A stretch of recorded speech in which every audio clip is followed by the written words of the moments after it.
Hello दोस्तों, सभी को नमस्कार। मैं हरकिरत सिंह स्वागत करता हूं KP college of art and science के यूट्यूब चैनल पर। और आज हम देखते हैं, हमारा 5th लेक्चर है फिज़िकल ज्योग्राफी का। ठीक है, 5वीं क्लास है फिज़िकल ज्योग्राफी की। और कॉम्बिनेशन कैसा कि आज हमारा जो अध्याय है, चैप्टर है, वो भी 5वां ही है। 5th लेसन करने जा रहे हैं भू संतुलन की संकल्पना, थ्योरी ऑफ आइसोस्टेसी। तो चलिए दोस्तों देखते हैं। आज हम फिर से बता दूं आपको कि ये जो हमारे पास में क्लास है वो ज्योग्राफी के स्टूडेंट्स के लिए है, जो अपने फर्स्ट ग्रेड की तैयारी कर रहे हैं और नेट जेआरएफ करना चाहते हैं, उन सब के लिए है। देखिए दोस्तों, हम शुरू करते हैं भू संतुलन की संकल्पना, थ्योरी ऑफ आइसोस्टेसी। तो परिभ्रमण करती हुई पृथ्वी के ऊपर स्थित क्षेत्रों जैसे पर्वत, पठार, मैदान एवं गहराई में स्थित क्षेत्रों, झील, समुद्र में भौतिक अथवा यांत्रिक स्थिरता की दशा को संतुलन की दशा कहते हैं। यानी इनमें क्या है, वो संतुलन बना हुआ है। देखिए, हम सबसे पहले बात करते हैं कि इस जो आइसोस्टेसी है, ये शब्द कौन सा है? ये ग्रीक भाषा का शब्द है और ये आइसोस्टेसियस से मिलकर बना है, आइसोस्टेसियस। ठीक है, आइसो का अर्थ होता है सम, आइसो का अर्थ होता है सम होता है। और स्टेसियस का मतलब होता है, स्टेसी से बनता है हमारे पास में, स्टेसी से बनता है स्टेसियस। ठीक है, स्टेटस बनता है। ठीक है, अब ये स्टेटस बनता है जो इसका अर्थ होता है स्थिति। इसका अर्थ क्या होता है? स्थिति। स्टेटस अपन लगाते हैं ना, स्टेटस लगाते हैं, कोई स्थिति, कैसी स्थिति है, तो इसी से मिलकर बना हुआ है, स्टेटस से ही मिलकर बना हुआ है ना। तो सम स्थिति, यानी कि वो स्थिति कैसी? सम स्थिति होता है इसका अर्थ। अब देखिए, इसकी बात कब सामने आती है, ये ऐसा जो ये संकल्पनाएं हैं वो कब से शुरुआत होती है? तो देखिए, जब जॉर्ज एवरेस्ट के निर्देशन में, देखो जॉर्ज एवरेस्ट के निर्देशन के अंदर क्या हो रहा था, सिंधु और गंगा का मैदान जो है उसका प्रादेशिक निर्धारण किया जा रहा था, उसका प्रदेश जो है वो बांटा जा रहा था अलग अलग। जब उसका निर्धारण किया गया तो इन्होंने देखा कि हिमालय के निकट एक कल्याण है, कल्याण नामक एक स्थान है, और प्रायद्वीप के निकट एक कल्याणपुर है। इन दोनों के बीच में दो विधियों के द्वारा सर्वे किया गया, और वो दो विधियां थी हमारे पास में, त्रिभुज विधि और खगोलीय विधि। इनमें जब देखा गया तो इन दोनों विधियों के द्वारा कि कल्याण और कल्याणपुर के बीच का जो डिस्टेंस है वो हमारे पास आ रहा है 5 डिग्री 42 मिनट 294 सेकेंड चुंबकीय सुई से मापन करते हैं त्रिभुज विधि के अंदर। ठीक है, तो ये आया। और जब हमने खगोलीय विधि से किया तो हमारे पास में 5 डिग्री 37 मिनट और 058 सेकंड का यहाँ डिस्टेंस आया दोनों के बीच। अब जब दोनों विधियों से हमने इनका दोनों का आपसी डिस्टेंस चेक कर लिया तो तब पता चला कि दोनों विधियों के जो हमारे पास डिस्टेंस आ रहा है वो दोनों अलग अलग आ रहे हैं, दोनों अलग अलग आ रहे हैं। और इन दोनों के अंदर जो, इन दोनों के बीच में जो अंतर है वो कितना निकला? 5 मिनट 236 सेकंड का अंतर निकला। और ये माना गया कि चुंबकीय सुई का झुकाव हिमालय की ओर कितना है? 5 डिग्री 236 सेकंड है। देखो, ये हमारे पास में हिमालय है उत्तर में भारत को। जब हम देखते हैं तो यहाँ आप देखेंगे इस प्रदेश में, इस एरिए में, ये देखो एक मिनट, ये हमारे पास में हिमालय पर्वतमाला है। तो हिमालय पर्वतमाला के कारण क्या हो रहा है, जो कल्याण था और कल्याणपुर से हम बात करते हैं, कल्याण से कल्याणपुर की। ठीक है, ये दूरी इस तरीके से थी, लेकिन ये जो दूरी शो हो रही थी वो कुछ इस तरीके की शो हो रही थी। ये उन दोनों के बीच का डिस्टेंस आ रहा था, यहाँ डिग्री का डिस्टेंस आ रहा था। तो जिस कारण से, जहाँ से ये पता चला कि हाँ इसका झुकाव किस ओर है? हिमालय की ओर है। अब हिमालय की ओर झुकाव था तो इसका प्रश्न पूछा गया किनसे? एरी से और प्राट से। दो व्यक्ति हैं उस समय के, तो उनसे ये प्रश्न पूछा जाता है। तो एरी का मत क्या होता है? तो देखिए जरा, जब एरी के समक्ष रखा तो एरी के अनुसार चुंबकीय सुई का हिमालय की ओर उच्च गुरुत्वाकर्षण के कारण खिसकाव हुआ है। उन्होंने क्या कहा? उच्च गुरुत्वाकर्षण के कारण खिसकाव हुआ है। जबकि प्राट को हम बात करते हैं तो प्राट कहता है कि यह झुकाव आकर्षण, झुकाव या आकर्षण कितना होना चाहिए था? मिनट 885 होना चाहिए था, यानी कि और ज़्यादा यहाँ होना चाहिए था। जिस हिसाब से अगर आप कह रहे हो कि गुरुत्वाकर्षण है तो इतनी बड़ी ऊंचाई का, तो इस हिसाब से तो गुरुत्वाकर्षण और अधिक इस तरफ होना चाहिए था हमारे पास में, लेकिन ऐसा नहीं हुआ। तो अतः हिमालय अनुमान के अनुसार कम आकर्षण रखता है। हिमालय क्या करता है? अनुमान के अनुसार कम आकर्षण रखता है। तो यहाँ से एक और समस्या सामने आती है, हिमालय का गुरुत्व कम है। यानी ये क्या कहते हैं? हिमालय का गुरुत्व कम है। तो यदि इसका गुरुत्व कम है तो उसका कारण क्या है? तो उसके निम्न गुरुत्व के कारण क्या है? तो क्या हिमालय अंदर से खोखला है? क्या उसके अंदर हवा भरी हुई है? हवा के बुलबुले हैं चट्टानों के बीच में? तो ये जो क्वेश्चन सामने आते हैं ये और समस्या पैदा करते हैं। तो फिर यहाँ से देखा जाता है कि हिमालय हल्के पदार्थों से निर्मित है, इसलिए हल्का है और वह संतुलित है। हल्के पदार्थों से निर्मित है इसलिए क्या है? हल्का है और संतुलित है। ठीक है, चलिए इसके बाद देखते हैं। अब इसको सिद्ध करने के लिए एरी अपना मत पेश करेंगे कि ऐसा कैसे हो सकता है। एरी अपना मत देंगे और प्राण जो है वो अपना मत देंगे। एरी का विचार तेराव नियम पर आधारित है। पहली लाइन इसको ध्यान रखिएगा। एरी का विचार जो किस पर डिपेंड करता है?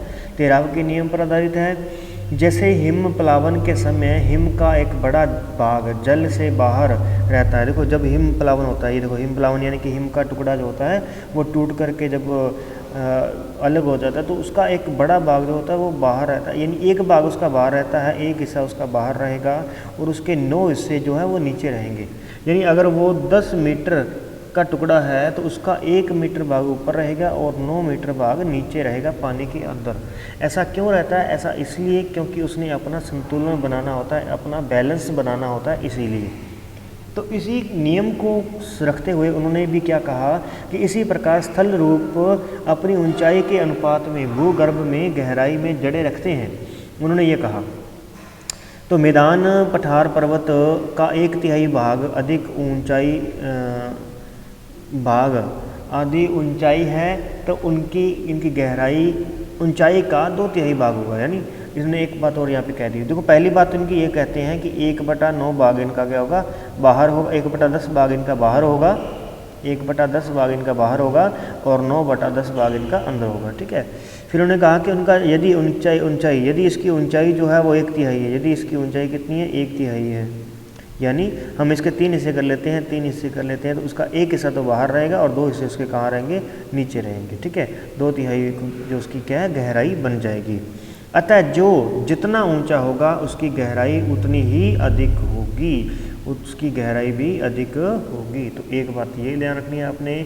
दूसरा हमारे पास में ये पहली बात तेराव का नियम। ठीक है, अब देखिए इसके बाद में एक समान घनत्व वाले भिन्न भिन्न ऊंचाई के लकड़ी के टुकड़े यदि जल में डुबोए जाएं तो उस जिसकी ऊंचाई अधिक होगी उसकी गहराई अधिक होगी। तो ये देखो ये ज़्यादा बड़ा लंबा लकड़ी का टुकड़ा है, इसलिए जितना ऊंचा रहेगा उसका कुछ भाग नीचे भी तो जाएगा ना। तो ये 1/3 ऊपर है तो ये 2/3 उसके नीचे है। तो सभी के साथ में यही अनुपात रहता है। तो जिस कारण से ये अपना बैलेंस बनाने के लिए इनकी कोई ना कोई गहराई भी होती है। तो गहराई जो होती है वो ऊंचाई से अधिक होगी। तो ये बात इसने यहाँ पे कही है। अतः समुद्र नितल की तुलना में मैदान और मैदान की तुलना में पठार और पठार की तुलना में पर्वत की जड़ें अधिक गहराई में होती हैं। क्योंकि हम देखते हैं कि हमारे पास में जो मैदान वगैरह होते हैं इस प्रकार से, ये हमारे पास में सागर नीतल है। तो सागर नीतल के बाद में 500 मीटर की ऊंचाई पर रहेंगे तो मैदान आएंगे, 500 मीटर से थोड़ा सा ऊंचे गए तो वो पठार बन जाएगा और पठारों के बाद में पहाड़ी आ जाएगी, पहाड़ी के बाद में हमारे पास में पर्वत आ जाएंगे। ठीक है, तो ये क्या कहता है यहाँ पे इस प्रकार से यहाँ पे डिवाइडेशन कर लेते हैं। तो ये हमारे पास में नीतल है, सागर नीतल। और ये हमारे पास में क्या है? मैदान, पठार, पहाड़ी और ये है पर्वत। ठीक है, पर्वत। अब आप देख सकते हैं यहाँ पे क्या कहता है कि समुद्र नितल की तुलना में मैदान, अब समुद्र नितल की तुलना में मैदान ऊंचे हैं और मैदान की तुलना में पठार ऊंचे हैं। और पठार की तुलना में पर्वत और अधिक ऊंचे हैं। तो जितने अधिक ऊंचे हैं उनकी जड़ें भी उतनी ही अधिक गहराई में होंगी। ठीक है, ये बात यहाँ पे आ गई हमारे पास में। इसके बाद नेक्स्ट आगे देखिए, एरी की आलोचना देखो कैसे होती है, कहाँ आलोचना हो जाती है। एरी के मत अनुसार यदि 1/10 भाग उत्तर में यानी उत्तर है, 1/10 भाग यानी ऊपर है तो 9/10 भाग क्या होगा, उसके नीचे होगा। इस प्रकार से तो माउंट एवरेस्ट जो है कितनी ऊंची है, 8,848 मीटर ऊंची है, तो उसका बनेगा 79,632 मीटर बनेगा, और मतलब 80 किलोमीटर की गहराई बनेगी। और जबकि 80 किलोमीटर गहराई अगर हम देखते हैं तो वहाँ पर टेम्परेचर तो 1000 डिग्री से भी अधिक हो जाएगा, क्योंकि हर 32 मीटर की गहराई पर तापमान के अंदर 1 डिग्री सेल्सियस की क्या हो जाती है, वृद्धि हो जाती है। तो अतः इस उच्च ताप पर हिमालय की जड़ें ठोस अथवा अवस्था में नहीं हो सकती, यानी यहाँ पे ठोस अवस्था में नहीं होंगी। तो एरी का जो मत है वो प्लेट विवर्तनिकी सिद्धांत के निकट है। ये प्लेट विवर्तनिकी सिद्धांत के क्या है, निकट है, क्योंकि स्थल भाग यानी प्लेट तेराव नियम से गतिशील है, क्योंकि स्थल रूप जड़त्व का नियम नहीं रखते। स्थल रूप एक जगह पर स्टे नहीं करते हैं, वो तैरते रहते हैं। तो यहाँ तैराव की बात जो इन्होंने कही वो इनकी थोड़ी सी सही है, बाकी इनका जो संतुलन की बात कहते हैं वो इनकी गलत ठहराई जाती है। अब देखिए प्राट क्या कहते हैं। प्राट का इसके ऑपोजिट आ जाता है। यहाँ पर इन्होंने तो क्या कहा था, इन्होंने कहा था कि इनका सबका घनत्व क्या होगा, समान होगा। इन सब का घनत्व क्या है, समान है। जैसे इनका घनत्व सबका समान है और ये अलग अलग ऊंचाई के हैं, इसलिए जो अधिक ऊंचा है वो अधिक गहरा होगा। ये तो थी एरी की बात, ठीक है। ये तो किसकी है, एरी की बात। अब देखिए इनकी बात क्या कहती है, ये प्राट का नियम बनाएगा हमारे पास में। प्राट क्या लेंगे, प्राट कहते हैं कि इन सब का घनत्व अलग अलग है। इनका घनत्व क्या है, अलग अलग घनत्व है इनका।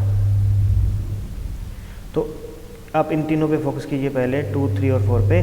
तो देखो जिसका घनत्व कम है वो अधिक ऊंचा है, और जिसका घनत्व अधिक है वो उसकी ऊंचाई कम है।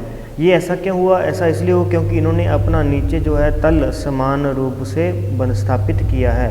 यानी जो जितना ऊंचा होगा उसका घनत्व उतना कम होगा, उसका घनत्व क्या होगा, उतना कम होगा। जो स्थल भाग जितना ऊंचा होता है उसका घनत्व उतना ही कम होता है, किंतु सभी स्थल रूप की जड़ें एक निश्चित गहराई में होती हैं,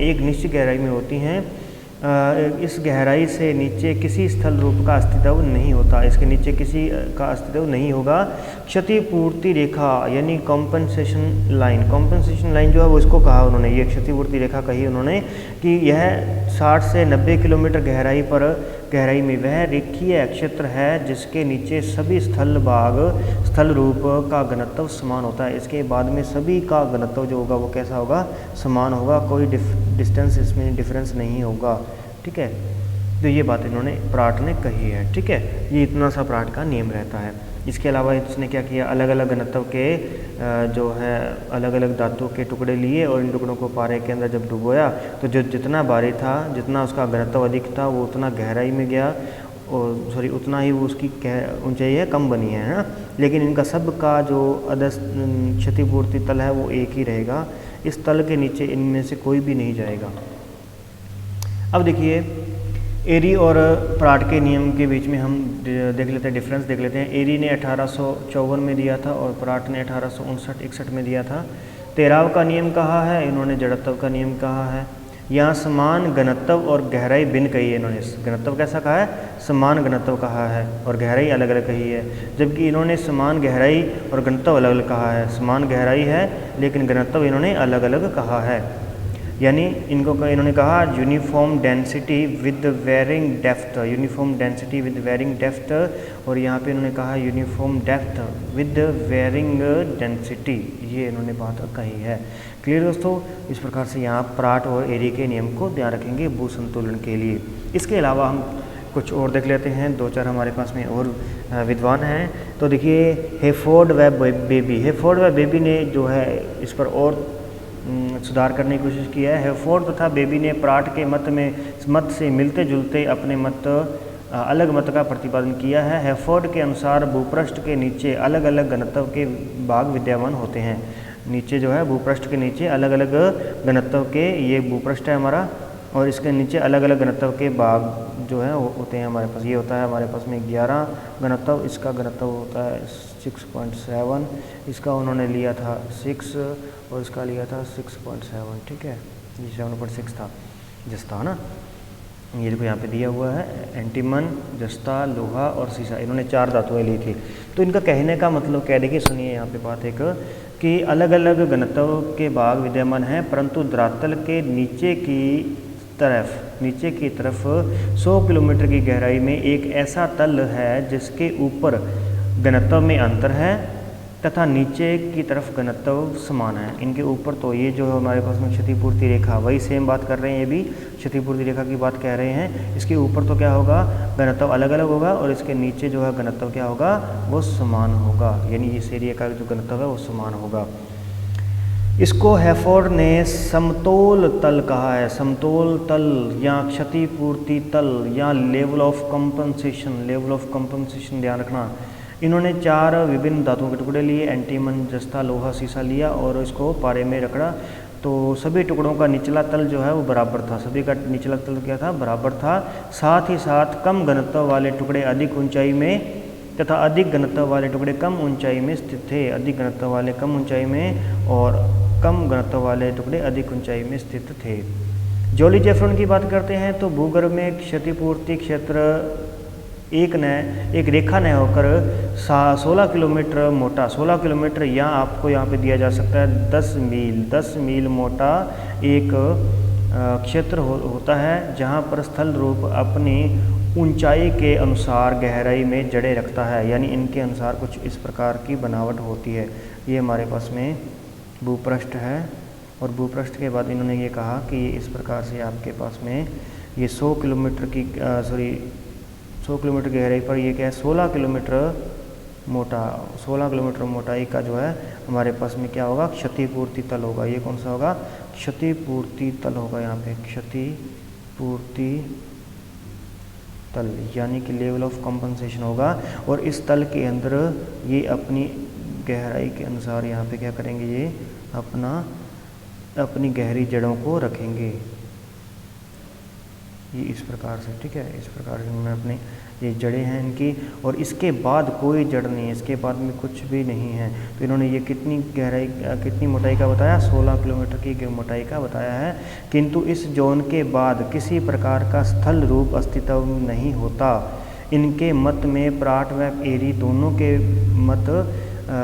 के विचार सम्मिलित हैं। देखो इनमें दोनों के सम्मिलित हैं, क्योंकि इन्होंने यहाँ पर तो कह दिया कि दोनों का गहराई अलग अलग है, यहाँ तक तो गहराई अलग अलग है, लेकिन उसके बाद इनकी गहराई में कोई समानता, मतलब कोई भिन्नता नहीं है, सबकी गहराई एक जैसी है।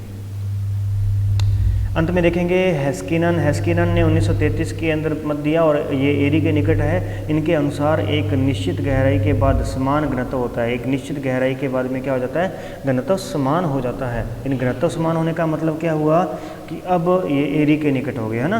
घनत्व समान होने का मतलब है ये एरी के निकट हो गया। देखो इनका जो हमारे पास में डायग्राम बनेगा वो इस प्रकार से है। इनके कहने का मतलब ये है, ये हमारे पास में यहाँ से लेते हैं, चलो